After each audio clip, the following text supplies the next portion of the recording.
Hello everybody and welcome to this session on how to get the best out of the AIMCATs.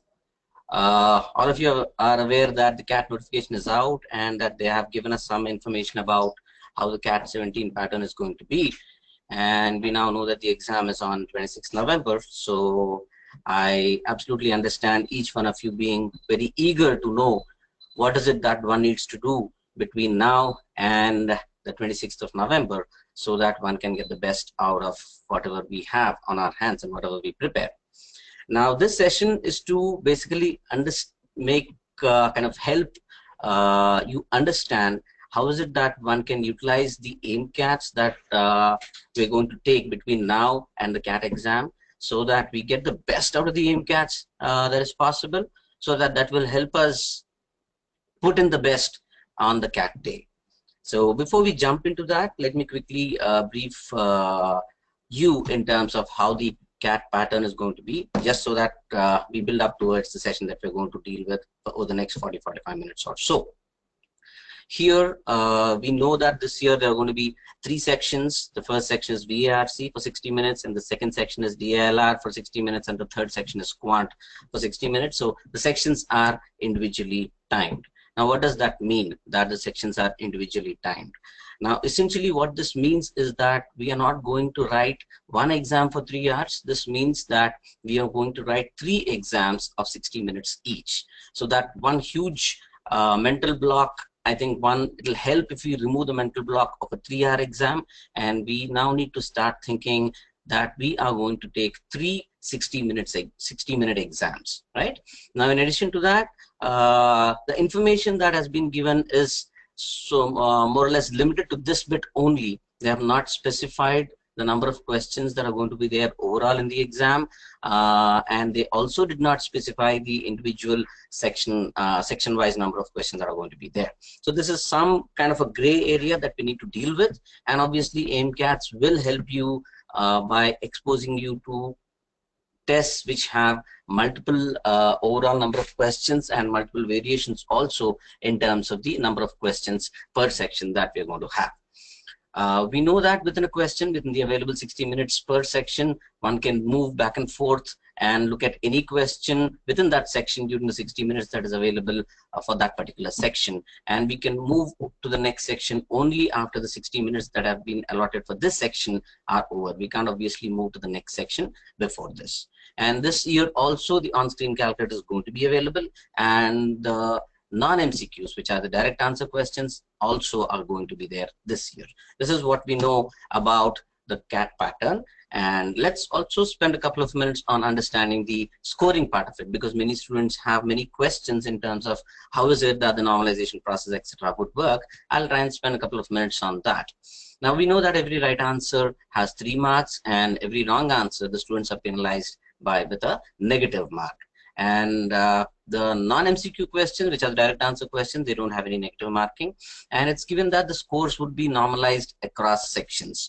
Now, let's kind of take a pause for a moment here and understand what this normalization means. The normalization is done because the CAT is a multiple paper exam. There is more than one paper. As you know, the exam is conducted in 2 slots, the morning and the afternoon slots, to account for any possible differences in terms of the difficulty level across these two slots, so that all the students who took the CAT exam can be brought onto one scale. There is a process called normalization that is undertaken by the authorities. Now, this was actually a lot more complicated process when there were 40 slots in the exam. If you know, most of you would know that from 2009 to 13, the exam was conducted over a 20-25 day period across 40 slots. Now, from that, obviously, the complexity has now come down because it's only 2 slots, but still, because there is an additional paper that the students are going to take, there is a requirement that everybody has to be brought onto the same scale, and therefore this process of normalization, which is a statistical process, obviously, has to be undertaken. Now, in addition to normalizing the scores, what has been told is that the scores would be normalized across sections also. Now, why is this being done? It is being done, from our understanding, we understand that it is being done to prevent any particular section, either bad or good, from influencing the overall score drastically. For example, I'm very good on quant, and I tend to get a very good percentile overall because of my performance, strong performance in quant. Now to kind of cut issues like this, also the other case where I'm good in 2 sections but not so good on the other section, my poor performance on my 3rd section may not have that much impact over my overall percentile in this scenario than would have been in the case where there was no across sections normalization. Now what is done in terms of normalization, any given percentile value across sections will be assigned the same marks or the overall score. That is what is broadly done, and this is what is our understanding as per what, let's say, kind of a gate follows or other exams follow, and this is what is the reference that the CAT authorities give in terms of how is the normalization process actually done. Now the biggest question here that many students have is, would my accuracy affect my overall performance? As far as our understanding goes, the answer is no. It is only the net scores that students get in every section that contribute to the overall normalization process. So how that particular net score has been arrived at. For example, students get a score of 100 with, let's say, 10%, 80% accuracy, and another student gets a score of 100 with, let's say, 70% accuracy. Now, does it mean that the percentiles of these 2 students would be different? They could be different if these 2 students are from 2 different slots, because the difficulty levels of the papers across these slots could possibly give them different percentiles. But then if these students are from the same slot, both of them getting 100 with different levels of accuracies, they would end up at the same percentile, provided there is no across sectional normalization. But then because there is normalization that is being done across sections also, 2 students getting the same net overall score of 100, let's say, could end up at different percentiles because of differences in their section level performances and not because of accuracy. So one big point that you need to kind of take off your mind is the point that you need to focus on accuracy. No, yes, you need to focus on accuracy, definitely. That is to get a better net score, but not keeping normalization in mind, right? That is something that one needs to keep in mind very clearly. However, we may discuss at length about normalization to understand the intricacies. The point that needs to be kept in mind is that the scoring and normalization should not be affecting the way you take the test, or should not be affecting the way you prepare. You need to ensure that you make sure that you prepare on all the areas without neglecting any area. You need to make sure that you focus on giving the best in each of the 60 minutes that are available for each of the sections, and you should not let this affect your test taking strategy. So normalization is only kind of an FYI kind of a discussion right now. You should not let normalization influence your preparation in any way whatsoever. Let's move on to the next slide. Now this is where we start in terms of how is it that we make sure that we get the best CAT possible.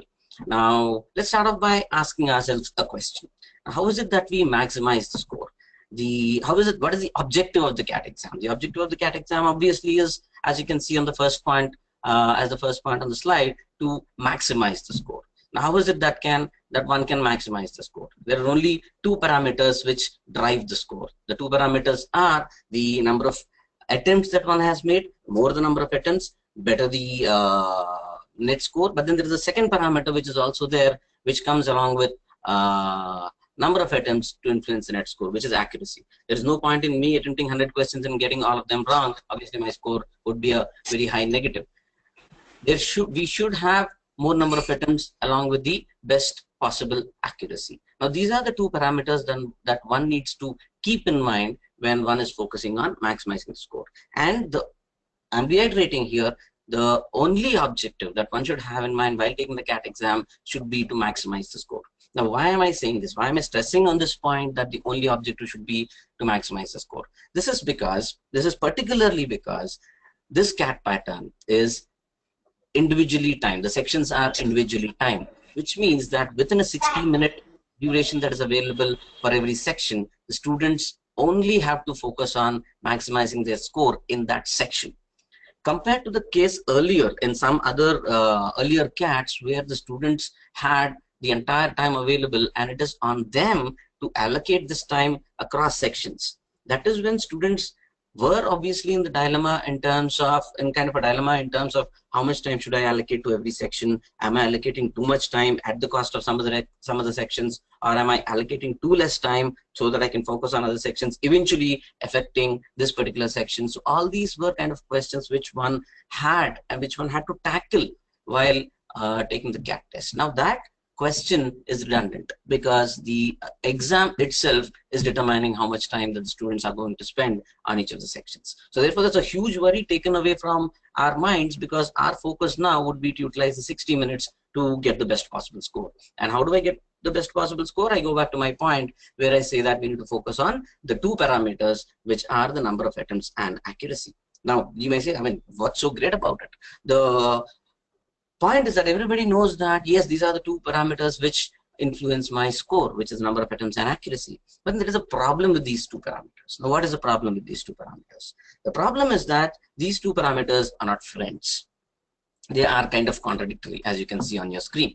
Why are they contradictory? If I focus on improving my number of attempts, on increasing my number of attempts, then obviously I need to kind of move as fast as possible so that I can do as many questions as possible. And if I move fast, my accuracy could possibly go down, and it's very likely that my accuracy would go down.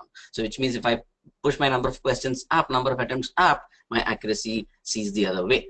And similarly, if I focus on accuracy, which means if I'm extra careful with the question that I'm trying to attempt, I may need to devote additional time to questions that I'm working on. And while doing that, I will lose out on the number of questions that I can eventually attempt. Therefore, if I focus on pushing my accuracy up, my number of questions would go down. So as you can see, these are two parameters which will move in opposite directions. So that's a big puzzle. How do we solve this puzzle? Now we solve this puzzle by focusing on ways in which we can move these two parameters up together. Now, how is it that we do that? That's the question. Now, let me ask you a question. There is already a hint that is there on your screen which says, how do we convert a regular paper into an easy question only paper? Now, why should we do that? So to answer that question, let me first put a question to you for you to think. What or why is it that we call an easy question an easy question? An easy question is called an easy question because it can be answered in as less time as possible, or generally it can be answered quickly in the shortest time possible compared to the tougher questions. And number two, the chances of students going wrong on an easy question is very, very low, which means that my accuracy on easy questions would be high. Now, what does this mean? It means that I'm spending less time per question. If I'm spending less time per question, then my number of attempts overall in a fixed amount of time would go up. So if a paper has easy questions only, then obviously because I'll spend less time per question, my overall number of attempts is bound to go up. And my accuracy is also bound to stay as high as possible because the chance of me going wrong on easy questions is low. So all of us understand, therefore, that an easy question paper is where both these parameters kind of become friends and move up together, the number of attempts and accuracy. But then all of us know that in reality, there is no question paper which is an easy question paper, more so in the case of CAT. So how is it that we convert a regular CAT paper? Now, a regular CAT paper is obviously a mix of easy, medium, and difficult questions. So how is it that we convert a regular CAT paper into an easy question paper? Before I put that question to you, or before we answer that question, let me kind of show you talk about some familiar scenarios. Many of you would have, let's say, after the AIMCAT results are out, once you're going through the questions in the AIMCAT, you would have realized that there are some questions which are very easy and you're not able to attempt them in the exam. You have seen that, but then you're not able to attempt them for whatever reasons. Maybe the way to solve the question didn't strike you, or maybe you misjudged the difficulty level of the paper. Two. But then there is another bigger problem. What is that problem? The bigger problem is that many of you have not seen many of the easy questions that are there in the AIMCAT. Why is that happening? It is happening because the easy questions, which some of them may be there towards the end of the paper or in the second half of the paper, but then many of us may not have reached that place, that point in the paper where we can look at some of the easy questions that are there. Which is why after the AIMCAT is over, when we're looking at the solutions, we find that, array, I didn't even look at this easy question, look at these easy questions which are there in the paper. That is actually, in a perspective, a much bigger crime. The bigger crime is that of letting an easy question go without even looking at it. Now, why is that happening? That is happening because we are not reaching the end of the paper. Now, therefore, what is it that we need to do? There are two things that we need to kind of do in parallel here. We need to, one, convert the actual paper into an easy question only paper and try and reach the end of the paper as much as possible, right? Now, if we do that, then obviously, as we have just discussed, we would be able to push our number of attempts and the accuracy, both of them, up, thereby maximizing our score and thereby maximizing percentile.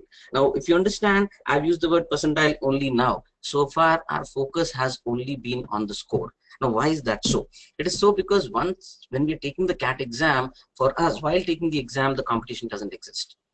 Only after we take the exam will then our score be compared with the competition and then a percentile be pulled out of that. So which means percentile is something that will come later on. So as far as our preparation goes, as far as taking the test goes, percentile is, so to say, a non-existent term. So focus not much on the percentile, but focus on the score. Percentile is an eventuality. Once you get a score, your score will generate a percentile. So focus more on the score, focus more on maximizing the score. And how do we maximize the score? That is something that we'll discuss now. Now, how is it that we need to approach the 60 minutes of every section? If you notice carefully, the heading says during those 60 minutes. We are not saying during those 180 minutes. Why? That's because, as I said at the beginning, we are taking 3 60-minute exams and not one 180-minute exam. So our focus should always be restricted to how is it that I maximize my score during this 60 minutes. Now, the first thing that one needs to do is to scan the paper. Now, scan the paper for what and how? There are two ways in which one needs to do this. I'll come to that in a moment, but let's first understand what scanning means and why is it that we are scanning. What is it that we are scanning for? We are scanning essentially, one, to get a quick feel of the paper in terms of, let's say, the distribution of questions, how many areas are there in the paper that are there from my areas of comfort, how many questions are there from areas that I'm not that much comfortable with, to get a broad feel. Now, investing a couple of minutes in the scanning would kind of give us a broad idea of in which direction is the difficulty level of the paper going to tend. Is it on the tougher side in terms of area distribution, not much in terms of the concepts or the intricacy of application, etc., etc. So when we do that, quickly by investing a couple of minutes, we'll get a broad idea of the paper. Once we get a broad idea of the paper, we would then like to get a fix in terms of which are the questions or areas from which we'd like to start off attempting the paper.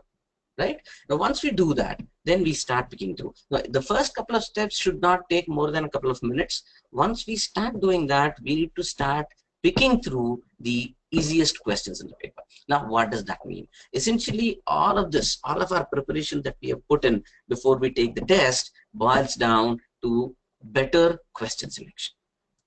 The paper, as all of you understand, contains easy questions, moderate questions, and difficult questions. Now, the first level is, which is what is being referred to there on the slide as low-hanging fruit. The low-hanging fruit are the easy questions. But then the problem with easy questions is that no easy question shouts to you saying that, hey, I'm an easy question, answer me. The job is on us. The onus is on us to go judge that this particular question is an easy question and attempt that. So that is what is picking the low-hanging fruit. While saying it may sound easy, obviously it is not very easy to judge the difficulty level of a question and make sure that we attempt it. So that is where we need to ensure that our preparation takes us to that level where we can look at a question and correctly judge the difficulty level of the question. Right? Now, all that is obviously before the exam. Now, with whatever level of preparation that we are in the exam, we need to be able to look at the question and get a basic feel of the difficulty level. How is it that we get that? There are a couple of questions that we need to answer, ask ourselves. The first question is this question from an area that I am comfortable with? Yes, no. If the answer is no, then we ask the second level question. It is not from an area that I'm comfortable with, but is it a basic level question or is it an intricate question or a higher difficulty level question? If it's a basic level question, which is, let's say, some direct application of some basic concepts, then you need to think, you need to ask yourself, okay, do I know that concept? If yes, then go ahead and answer that. Which is why it is very important not to put in selective preparation, which is what we spoke about at the beginning. You need to ensure that you need to prepare on all the areas as much as possible, and even those areas that you're not that much comfortable with, at least put in a basic level of preparation so that the easier questions from that particular area you're able to deal with. Okay, so that's the second question that we answered here. It's a no, it's not from an area that I'm not comfortable with, and yes, I'm comfortable with this level of difficulty in this particular area, so I've answered it. If it's a yes, the answer to the question in terms of, okay, is this question from an area that I'm comfortable with? If the answer is yes, then we look at a second level question in terms of, is the concept clear, something that I know, something that I can clearly answer? Is the way in which this question is to be approached apparent in the first reading or the second reading? Yes, go ahead and apply that in the question. Right? No, then leave it for later. So essentially, what are we doing? We are trying to put the questions through a much stricter filter in terms of difficulty level judgment before we even attempt the question. What will this ensure? That this will ensure that we don't attempt difficult questions, because difficult questions, obviously by the definition of it, will take a lot of time to solve, and the likelihood of us getting the answer is not also very high. So therefore, we are preventing ourselves from attempting the difficult questions, and also at the same time making sure that we attempt the easy questions. So while doing so, we keep attempting the easy questions, we reach the end of the paper, and then if there is still time left, we do a second pass. Now, what do we do in the second pass? We have picked the low-hanging fruit, we move ourselves up slightly a bit. Now, what does this mean? It means that we raise the difficulty level of the question that we're going to attempt a bit, which means some of the questions that we may have marked for review earlier, we thought we know, but then it may take some time kind of questions. These are the questions that we'll now come back and attempt if there is time left. Now, how is this helping us? This is helping us by making sure that the paper is, one, giving us more accuracy, and is also giving us higher number of attempts. And this is the perfect recipe for score maximization, right? Now, while this is the perfect recipe for score maximization, we need to be very wary in terms of our ability to correctly judge the difficulty level. That obviously is something that we need to keep in mind, because there will be many cases, or there could be cases if you're not careful, where we misjudge the difficulty level of a question. We think it's an attemptable question, we go in and the question turns out to be a difficult question. That is where we end up wasting a lot of time. So in order to prevent ourselves from wasting that time, we need to ensure that we follow what is called a cutoff in terms of, okay, I will not spend more than a certain time on the question, beyond which, however closer the answer may seem, I will jump out of the question and come back to it later once I reach the end of the paper. Now, this discipline is very important to ensure that you don't get stuck on difficult questions, because difficult questions drain out your time, right? So this is how broadly we ensure that during the 60 minutes, we focus on maximizing the score by focusing on the number of attempts and accuracy, both together. Now, you may ask me, okay, whatever you have said so far seems good and easy, but then would there be so many easy questions in the paper for me to crack the CAT? Now, let's look at this. Let's look at this. Before that, let me kind of put a question to you. Is cracking the CAT difficult? And that table that is there in front of you, let's look at that and study that. What have I done here? I have taken the AIMCAT percentiles of 99 percentile, 95 percentile, 90 percentile, and 80 percentile across 4 AIMCATs. AIMCATs 18, 22, 19, 18, and 16. Now, why did I pick these 4 AIMCATs? Because these 4 AIMCATs are broadly at varying levels of difficulty. AIMCAT 19, one of the toughest AIMCATs that we have seen. AIMCAT 18, one of the easiest AIMCATs that we have seen.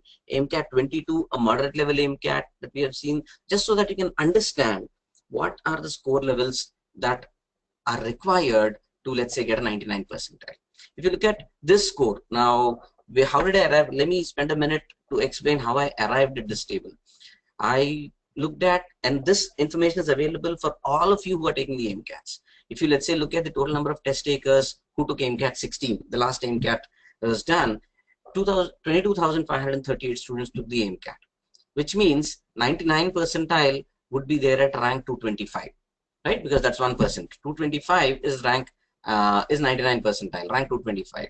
So I looked at the corresponding score. While rank 225 is not exactly available, 200 is available, 250 is available. So somewhere in between there lies this 225, and the corresponding score I've estimated it to be 141. Similarly, 90 percentile, 10% of 22538 is 2250. So rank 2250, we have 2300 and 2400 available, 2200 and 2300 available. Midway, I took it as 96. So at score 96, or a student who scored 96 would get a 90 percentile in this AIMCAT. Similarly, 80 percentile, student who scored 77 in AIMCAT 16 would get an 80 percentile. Now, similarly, if you can look at across the AIMCATs, you notice that the 99 percentile score varies from 42% to 53% in the exam. 42% in a very difficult AIMCAT, which is AIMCAT 19, and 53% in an easier AIMCAT, relatively much easier AIMCAT, which is AIMCAT 18. Now, what does that mean to us? What that means to us is that for students to get 99 percentile, the requirement is to get somewhere around 50%. 50% score in the paper would give you 99 percentile. Now, are there many people out there who are not aware of this information? No, I don't think so. Most of you know this information, but then I don't think many of you are putting it to practical use. Now, what do I mean by that? I'll explain that in a moment. Let me first explain the 90 percentile, for example. 90 percentile, students who get anywhere from 27 to 37 percentile, which means let's take the average 35 percentile. 35% is the pass mark in our graduate exam, which means students who can get a pass mark in the exam can get 90 percentile. And let's look at 80 percentile. 80 percentile is varying anywhere from 22 to 29 percentile, which means students who, let's take the midway, let's take 25%. 25%, which is 1/4 of the paper. 100 questions, you do 1/4 of it, 25 questions, you end up at 80 percentile. Now I'm asking a question which you need to ask yourselves. How many of you have crossed 80 percentile consistently? How many of you, if you have not crossed 80 percentile consistently, it means that you have not been able to do 1/4 of the paper. If you have not crossed 90% of the 90 percentile consistently, it means that you have not been able to, in many cases, been able to cross a pass mark, which is 35%. If you have not crossed 95 percentile, what is 95 percentile? Just about anywhere between 35 and 40. What is 99? 99 is somewhere around 50%. 50% is second class performance. If you look at your graduation marks, your BCom, BSc, BTech, 50% is second class. Essentially, what I'm trying to say here is that a second class performance could get you a 99 percentile. A first class performance, obviously much higher, a very high 90s is what you can expect. A very high 99s is what you can expect if you put in a first class performance. For those of you who have not been able to touch 90 or 99 or 95 even for the first time, I want you to ask yourself, what is the kind of number of questions, the kind of net score that I'm getting, because of which I'm not even getting this kind of percentile. Now, this obviously may sound a bit harsh to you, but then I'm just trying to show you the reality in terms of what is the expectation from you in terms of the percent score to get a better percentile. To get an 80 percentile, for those of you who have not touched 80 percentile even once, you can see that a 25% performance, which is 25 questions in the CAT exam, assuming that it's going to be 100 questions this year. Also, a 25 questions, a net score of 25 questions would give you an 80 percentile very, very easily. Now, that is something that you need to really focus on. And there is another additional point.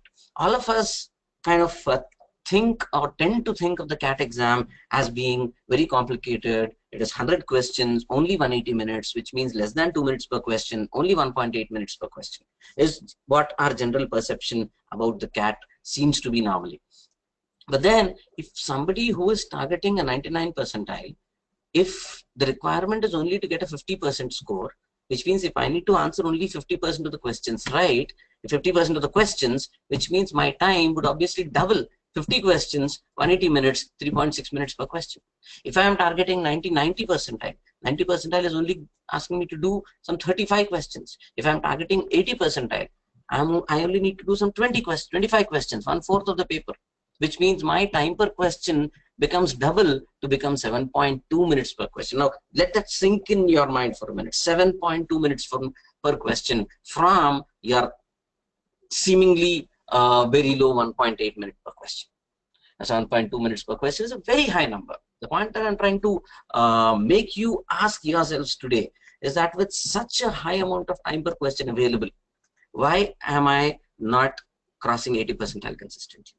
Which with 3.6 minutes available per question, why am I not touching 99%? Why did I not touch, or why was I not able to touch 99 percentile even once?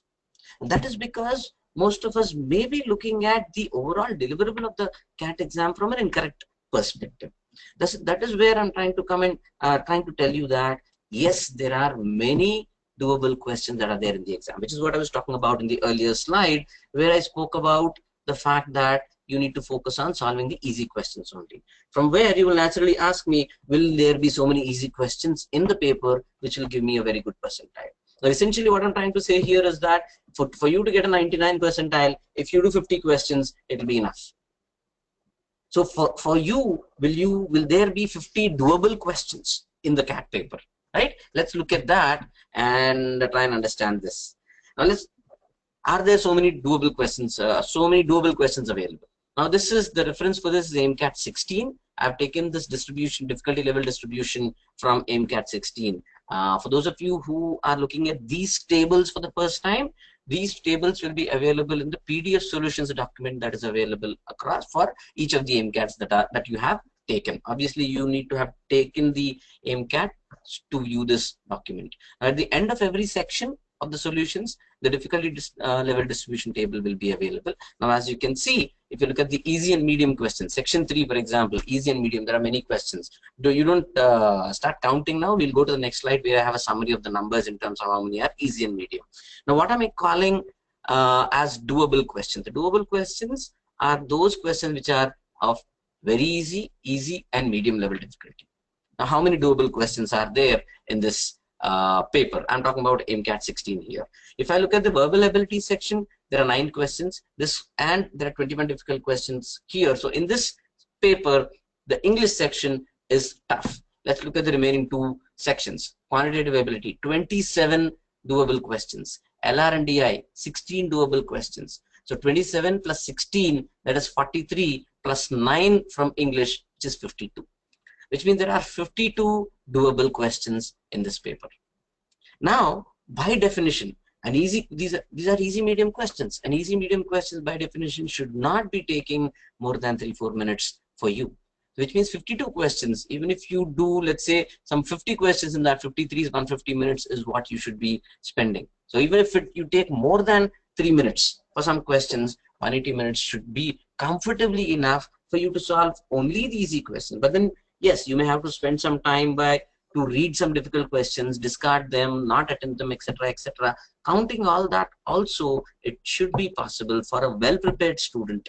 Now, why am I harping about a well-prepared student here? Because a well-prepared student would be able to pick and judge the difficulty level of the questions better, and he can focus on discarding questions, focusing only on discarding the difficult questions and focusing only on the easy questions. So are there many doable questions available? Yes. For example, if I'm somebody who has not crossed 80 percentile even once, now from the pool of 52 easy medium questions that are available in this paper, now can I not pick 25-30 questions? Can I not pick 35-40 questions? I think the answer should be a very positive yes from each of you who is serious about preparing for the CAT exam, right? That is something that one needs to focus on. But how is it? Now, all of this is something that we're talking about in terms of what is it that we do in these 60 minutes, in the 3 into 60, 180 minutes of the exam. But then before that or after that, once we have taken the AIMCAT, we need to obviously spend a lot of time analyzing the AIMCAT. Now, AIMCATs are like mirrors. Now, what do mirrors do? Before we go out, when we stand in front of a mirror, the mirror tells us that our hair is off somewhere here, there is some button which is not properly fixed, etc. So we make all those corrections before we go out. We need to utilize the AIMCATs exactly like this. Now, when we look at the AIMCATs, AIMCATs tell us area by area, how is it that we are performing on those areas. For example, AIMCATs tell us that this particular area is your strong area, you're doing well in that area. And it will also, AIMCATs also tell us the quality of question selection. There is a screen where your question judgment is shown. I'll show that screen in a moment. Now this question judgment needs to be, the particular screen will have a button which will show in red. The question will be in red if it's a difficult question and we have attempted it. It will also be in red if it's an easy question and if we have not attempted it, which means not looking at an easy question and attempting a difficult question. Both of these are sins as far as the AIMCATs go and the actual CAT exam goes. So these are something that one needs to avoid. So that particular screen needs to be as green as possible by eliminating these kind of judgment errors. Then how is my time spent in relation with the toppers? Am I taking a lot of time to answer questions which the students have not taken that much time? So time spent analysis, question selection analysis, your accuracy obviously, and for each of the questions, is this question a difficult question, easy question, or a moderate question? The level of difficulty is very clearly indicated. Your time spent and the time spent of students who got this right is indicated, so that you can get a comparison and understand if you have spent a lot of time on this particular question. Okay, now let's quickly look at the screens that are there. Now this is, let's say, once you look at an individual question, this is how the analysis is shown. Let's look at the time spent analysis here. Now obviously this particular student has not answered this question, but for example, if I have answered this question, let's say I've taken 300 minutes for this question, and if the students who have the average time spent by the students is 393, I'm relatively spent less time, and similarly the students who got it right also spent the same time, so which means I have done better than most of the students across the country. However, is my approach the right approach? The thing that many students do is that they analyze the question that they've got wrong, but then they do not analyze the question that they are right. Why is this important? It is important for two reasons. One, sometimes the reason why a particular question is right may be different from the reason why we thought it is right. For example, we have marked option B saying that, okay, option B is the answer for this particular reason, but then option B could be right for an entirely different reason. If you don't do this check, then we would be under the false impression that that particular reason is why this question should be marked answer B. Now that could, a mistake we could repeat in the actual exam also, which could cost us dearly. So to check if our reasoning thinking is correct, and to check if our approach is the best possible approach. Now we may have done it in 300 minutes because of some approach which has helped us, but then is that the best possible approach? While our time spent is 300 seconds compared to 393, which is the national average, is there a better approach? Which is where we need to look at the solution that is given to understand, because the solutions not only have a straight method, many solutions are also have an alternate method, which means to understand if I have taken the fastest route possible to solve this question is very important. So time spent analysis will help us that way. And also in terms of, let's say, when we get a question wrong, the percent of students who attempted these questions and the percent of students who got this question right in terms of those who attempted would give us a broad indication in terms of the difficulty level of the question, in terms of why is it difficult and how are students faring on a question that is being called difficult. Right. In addition to this analysis, there is also an expert view of how this AIMCAT has to be approached, and whatever I've shown in terms of computing 4 AIMCATs at different percentiles, the table earlier that we have seen, every AIMCAT has a similar table in terms of what is the mark at some important percentile like 99, 95, 90, and 85. Now this is something that each of you have to understand very seriously, and thereby ask yourself the question in terms of why was I not even able to get this kind of a score, so that would obviously push you to do better in the subsequent AIMCATs. Now this is the screen that I was talking about, where each of these buttons needs to be green. For example, by area, for example, here in case the contextual reference and interface, there are 2 questions in red and 1 question in green. Now that is because this 1 question in green has been left out, and the 2 doable questions, which are an easy question here and a moderate question here, both of them have been left out. So this screen is something that should be entirely green, which tells you that you are doing very well in terms of your judgment, right? Now this, which is what the two columns subsequent to that, the judicious in selection and judicious in leaving out, would indicate. So you need to be judicious in leaving out the difficult questions, and you need to be judicious in making sure that you attempt each of the easy questions, right? Now that's all I have to share with you today. So let's now open the session for some questions.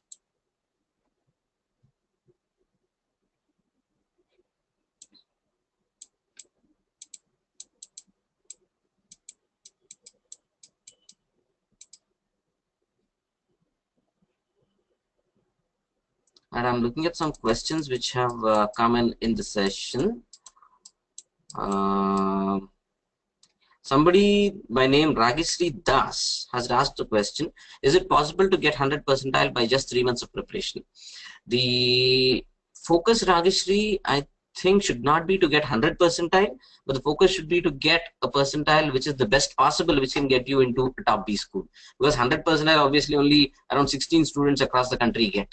But then there are some 10,000 top quality seats in B schools, IIMs and non-IIMs put together, around 4,000 seats in the IIMs and around 6,000 seats in the top 30-40 colleges, right? So now if you look at these schools, you can get in, if you are from a general category, you can get in at a percentile as low as around 92, 93. All of you know that this year there is a student who got into IIM Ahmedabad with 89. Even if you count that as an exception, you can get into a new IIM at around 95, 96. You can get into a newest IIM, which is the Visakhapatnam, Amritsar, Bodh Gaya, and that lot. You can get in those IIMs at a much lower percentile if you're from a general category. If you are from an NC OBC category, you can get into any IIM, get into an IIM at as low as around 70, 75 percentile. If you are from an SC category, you can get in at around 65, 70 percentile, and if you are from an ST category, you can get in at around 50, 55 or 50 to 60 percentile. So broadly, your goal should be right. Your goal should not be to get 100 percentile. It should be to get the best possible percentile which can land you at an IIM or a top B school. Let me pick another question. By which date do you recommend we get done with our study material? Aditya, that depends on when you have started. Just to add on to Ragasri's question, I think there's a second part of her question that I've missed answering. Is it possible to get there just by 3 months of preparation? Absolutely yes. We have year after year seen many students who started somewhere in July, August and have been able to crack the CAT. So it is very much possible, but obviously you need to increase the amount of time that you prepare for CAT every day. Now the second question by Aditya Sinha: which date do you recommend we get done with our material? Now, Aditya, the answer, as I was saying earlier, would depend on when is it that you have started. If you are, let's say, starting now, obviously the next couple of months you would have to prepare with your material. But then if you have somebody who has started a year ago, maybe till about October end, or let's say mid-October, you should be done with almost all your study material, and then you should be taking as many marks as possible in terms of the marks that are there. For example, in time material, we have with time we have 25 AIMCATs, 25 SAMCATs, and another 25 AIMCATs, 25 full-length tests in terms of the online advanced sectional tests. We have sectional tests in each of the 3 areas. So 25 sections, 25 375 sectional tests. So which means another equivalent to 25 full-length tests. So a total of 75 full-length tests would effectively be available to you. So even if you take 1 AIMCAT per day, 1 full-length test per day, and spend 3 to 4 hours analyzing that, that will almost make sure that you would spend around 2 months just by analyzing the test. So there's a huge amount of material that is available. So you ensure that you complete your preparation as early as possible, obviously depending on when you have started. Let's look at the next question. Somebody said, did not understand, please explain normalization again.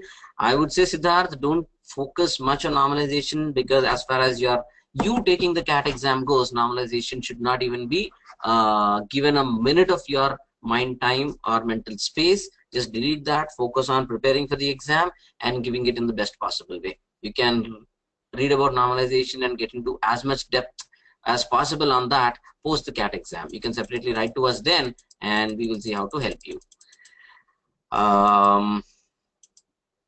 Then Abhishek Bharati has said, but she has left, so left the discussion, so we leave her question. We will look at somebody else's question. What does non-MCQs contain? This is a question from Amit Kumar Bhuyan. Amit, non-MCQs could be in general, based on what we have seen in CAT 2015 and CAT 2016. Non-MCQs could be from the verbal ability area in the English section. They can be from any area in the LRDI section or any topic in the quant section. And essentially the best point in about non-MCQs is that there is no negative marking. However, in let's say an area like verbal ability, non-MCQs are from the paraformation questions, which actually make it very difficult to answer without the options. So just because non-MCQs do not have negative marking, one should not be blindly going for them to attempt. You should obviously try and attempt the paraformation questions if you are good at them, not because they do not have negative marking. So keep that point clearly in your mind. Then how many full length and sectional tests should one take in a week? As I just explained, this is a question from Sanya Malik, but then she has left, but then I'll still go ahead and answer this question. How many full length and sectional tests should one take in a week? As I said, 75 sectional tests, effectively full length tests are available, 75 in number. So you should take as many as possible between in a week between now and the CAT exam, right? Then let me scroll down further. Did wrong non-MCQ questions affect normalized score? Vishesh Gupta, I'll repeat what I said earlier. Accuracy, as far as our understanding and based on what is done in the GATE exam, because that is what the CAT follows, accuracy does not affect normalized score. Your accuracy only affects the your net score, which will in turn affect the normalized score. So accuracy does not have a direct bearing on the normalized score. So don't worry about accuracy. You only worry about score maximization during the exam. How many mock CATs are given to a student before CAT? Again, I said this earlier. This is a question from Arjun Krishna.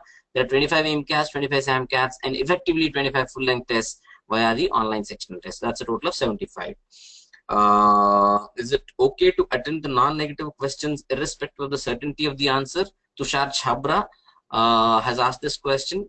If you have obviously spent some time in the question, then yes, please go ahead and attempt the question.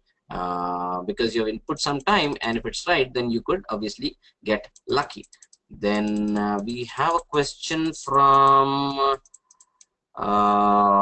Alekhya Y, who asks, how many attempts in quant is considered decent? Alekhya, obviously there's no unique answer to this question. This number of attempts would vary depending on the difficulty level of the paper, depending on your ability to, depending on the number of easy questions in the paper, and obviously your ability to spot the easy questions. The focus, you should never therefore have a target in your mind in terms of this is the number of questions that I'm going to attempt per question, per section, or overall. Your target should always be or only be to make sure that you don't miss out on any of the easy questions, because once you do that, your number of attempts is obviously going to be much better than otherwise. Then there's a question from Sahil Katyal, who's how many questions to be attempted for 100%, in which 2 to 3 questions wrong in each section? I think I will ignore that because the question is not very clear, Sahil. I'm sorry. If you can repost that question with some bit of clarity. Then we'll look at another question. Nupur Bansal also has a similar question. What is the minimum number of questions that should be attempted in each section? The same answer that I just gave earlier. You should never go with a particular target in mind. Only make sure that you don't miss out on the easy questions. I guess some of you folks have experienced some lack of voice, but not many have seemed to have experienced that. So I'll move to the next question. Okay, Arjun Krishna again asks the question, how much out of 300 should a person be aiming to score 99 percentile in the real CAT? And what is it that this guy should be getting in the AIMCATs ideally? Okay, so just to get a gist of this question, what I think this person, this Arjun Krishna, is asking is, how do AIMCAT percentiles compare to the actual CAT percentiles? Now, AIMCAT percentiles, as you know, AIMCATs are written by serious students, and actual CAT, the number goes much higher, and a lot of non-serious students tend to take the actual CAT exam. Now, because of the non-serious students, those non-serious students join tend to join below the serious students who are better than these non-serious lot. Because of which our percentiles, when I say our percentiles, the AIMCAT takers percentiles get pushed up. Now where is, at which level do these non-serious guys join? They may join at any level, but then a big bunch of them may join below the 50-60 percentile. But when they join there, those of us who take the AIMCATs and are above the 50-60 percentile, we are obviously we can make merry because we get pushed up because of them. And if I am, let's say, getting a consistent 95 plus in my AIMCATs, I can expect percentile in CAT which is as close as possible or more than 99 percentile. If I'm getting a consistent 97, 98, then a very high 99 is very much likely. So obviously your actual CAT percentiles are going to be better, definitely better than the AIMCAT percentiles, provided you are on the 50 plus or 60 plus kind of a percentile. And to what extent will they increase from your AIMCAT percentiles? That will depend on where you are. For example, if you are, let's say, an 80 percentile, your increment could be a lot more than what you would have got if you are at a 98 percentile in the AIMCATs. Right? Let's look at another question. Which is more essential, percentile or raw score?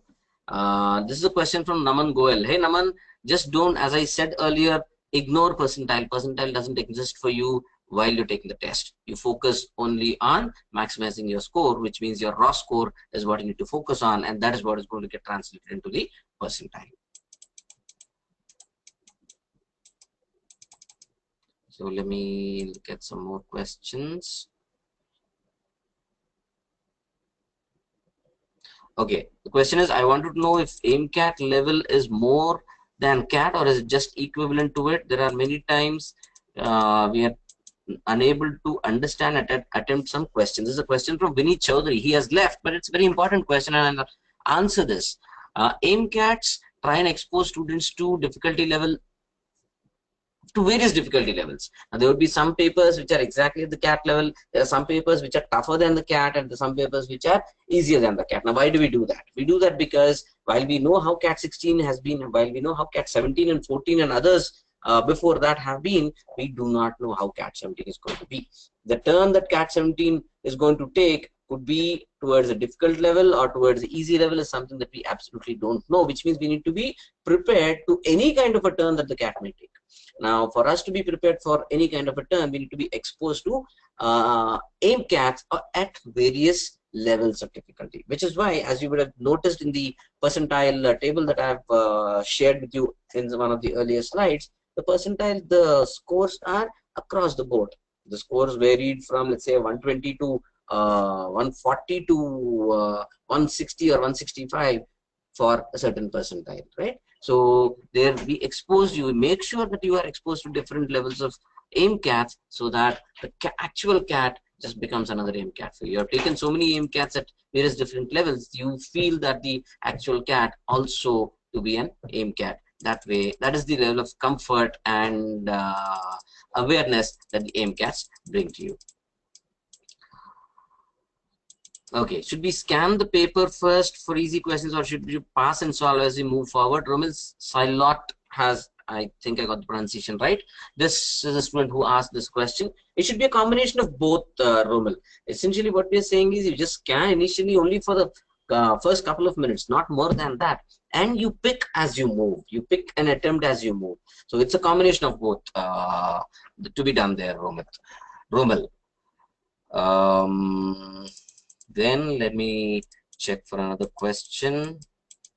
There are some questions which are preparation based, how to prepare, etc., etc. I'm not focusing on those kind of questions because this session is more about how is it that we do in the test and what is it that we make sure that we do after the test while using the AIMCAT analysis so that we can get better. So there are three phases: preparing for the test, taking the test, and after the test analysis. Right now I'm focusing on these two areas and not on the first area.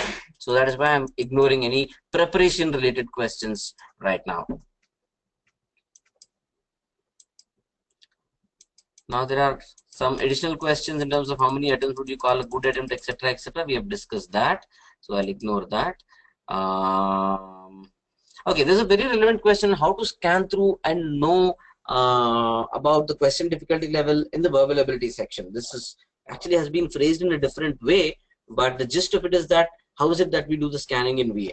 Obviously, in verbal ability, reading a question is equal to solving the question, which is not the case in quant, where you read the question, you understand, and then you then solve. These are two different steps in quant, but then it's more or less the same step in verbal ability, which means if I spend time on reading, I'm effectively solving the question. So how is it that I decide which question to attempt? Now here I will bring the focus onto the reading comprehension questions, where we can expect 24 questions, because that has been that's what you have seen in the last two CATs. So when there are 24 questions, now how do we look at these 24 questions? We know that there have been three passages of 6 questions each, and 2 passages of 3 questions each, which means the first focus should be to get the maximum bang out of our buck, and which means maximum out of the time that we invest. So we try and focus on the 6 question sections first. Now within the 3 6 question passages, which one do we attempt? We attempt the one which has a combination of the least possible length, least length, area that we are comfortable with, and readability that is better. Meaning it can be a passage which is from an area that we are comfortable with, but so very dense that we can't really make head or tail out of what is being said. So this is a combination of parameters that we need to use to make a decision in terms of which passage should we attempt. Now we'll just take one last question and we can end here.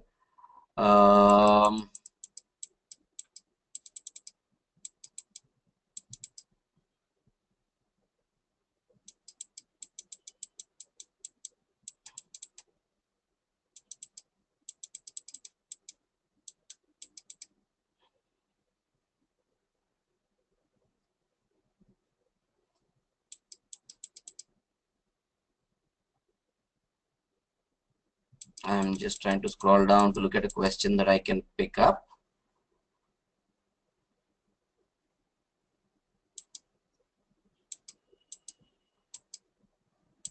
And there are some more questions in terms of we can scan questions in quant and LR, but what should be the strategy for verbal ability?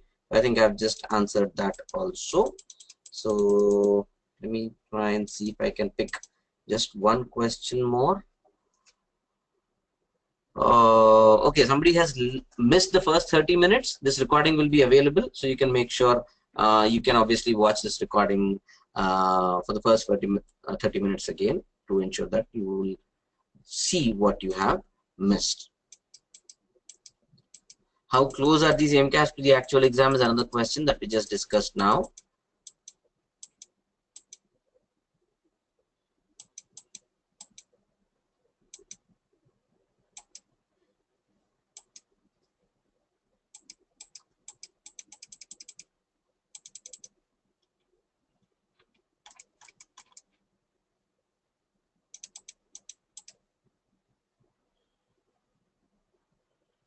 Okay, there's one point on sectional cutoffs. This is a point made by Isha. Sectional cutoffs is something that you don't need to absolutely worry about. I would say practically for you, sectional cutoffs do not exist, because sectional cutoffs were relevant when you had to manage the time. You had to allocate the time between sections. Now that the time per section is being fixed at 60 for everybody, you only need to worry about, I go back to my point earlier, maximizing your score in that 60 minutes. Because if you are able to maximize your score, and with whatever maximized score you have not been able to cross the sectional cutoff, then obviously you're going to miss the sectional cutoff. But while maximizing the score, you will ensure, provided you do it well, you will ensure that you not only cross the sectional cutoff, but also contribute towards a much higher overall score. The other point that needs to be kept in mind is that sectional cutoffs are looked at only by the IIMs and very few top D schools, non-IIM top D schools. So which means sectional cutoffs as a term is completely irrelevant for many students who are, let's say, right now targeting the 80, 85, 90, 95, 90 percentile ranges. Now, which many schools don't even, for the schools that they're going to apply to, which don't even look at sectional cutoffs. So 2 points here. One, sectional cutoffs are absolutely redundant while you're taking the exam, because for every section you need to focus only on score maximization. Second point is that many schools do not even look at sectional cutoffs. It's IIMs, yes, they definitely do look at the sectional cutoffs, and they are as low as 85 percentile. All right, so we end the seminar here. Thank you very much for joining, and all the best.